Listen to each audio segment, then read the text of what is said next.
15वां अध्याय पुरुषोत्तम योग भाग 1। 14वें अध्याय में श्लोक 5 से 19 तक तीनों गुणों का स्वरूप, उनके कार्य, उनका बंधन स्वरूप और बंधे हुए मनुष्य की उत्तम, मध्यम आदि गतियों का विस्तार पूर्वक वर्णन किया।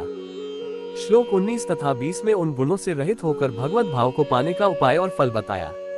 फिर अर्जुन के पूछने से 22वें श्लोक से लेकर 25वें श्लोक तक गुणातीत पुरुष के लक्षणों और आचरण का वर्णन किया।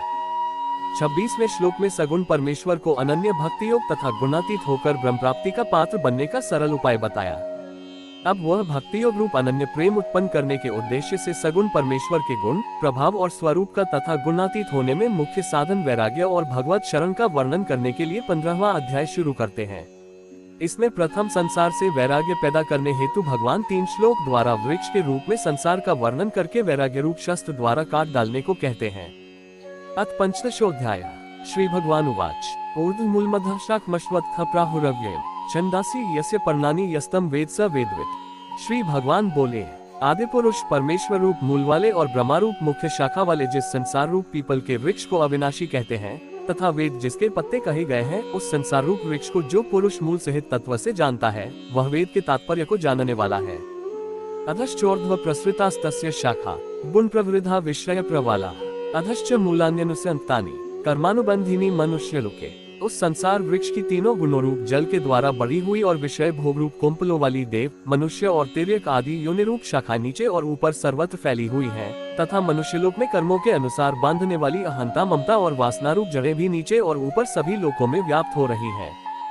न रूपमस्य तथोपलभ्यते नान्तो न चादिर्न च संप्रतिष्ठा अश्वत्थमेन सुविरुमु मस्मृशस्त्रेण दृञ्छित्वा ततः पदम तत्परिमार्गीयव्यम् यस्मिन्नता न निवर्तन्ति भूयः तमेव चाद्यम पुरुष प्रपद्ये यतः प्रवृत्ति प्रसूता पुराणी। इस संसार वृक्ष का स्वरूप जैसा कहा है वैसा यहाँ विचार काल में नहीं पाया जाता, क्योंकि न तो इसका आदि है और न अंत है तथा न इसकी अच्छी प्रकार से स्थिति ही है।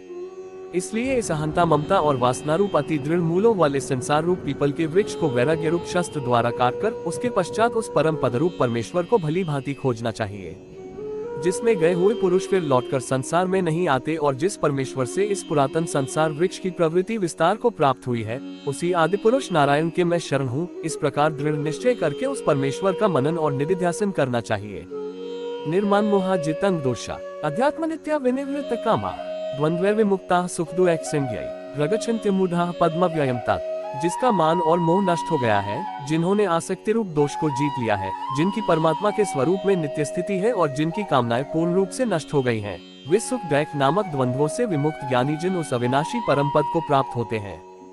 न तद भासयते सूर्यो न शशांको न पावकः यद्गत्वा न निवर्तन्ते तद्धाम परमं माम। जिस परम पद को प्राप्त होकर मनुष्य लौटकर संसार में नहीं आते, उस स्वयं प्रकाश परम पद को न सूर्य प्रकाशित कर सकता है, न चंद्रमा और अग्नि ही।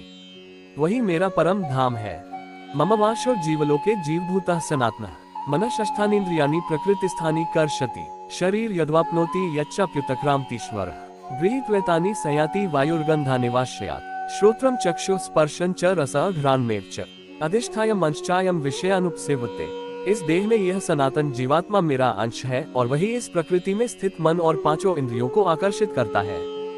वायु गंध के स्थान से गंध को जैसे ग्रहण करके ले जाता है, वैसे ही देहादि का स्वामी जीवात्मा भी जिस शरीर का त्याग करता है, उससे इस मन सहित इंद्रियों को ग्रहण करके फिर जिस शरीर को प्राप्त होता है उसमें जाता है। ये जीवात्मा श्रोत्र, चक्षु और त्वचा को तथा रसना, घ्राण और मन को आश्रय करके अर्थात इन सबके सहारे से ही विषयों का सेवन करता है।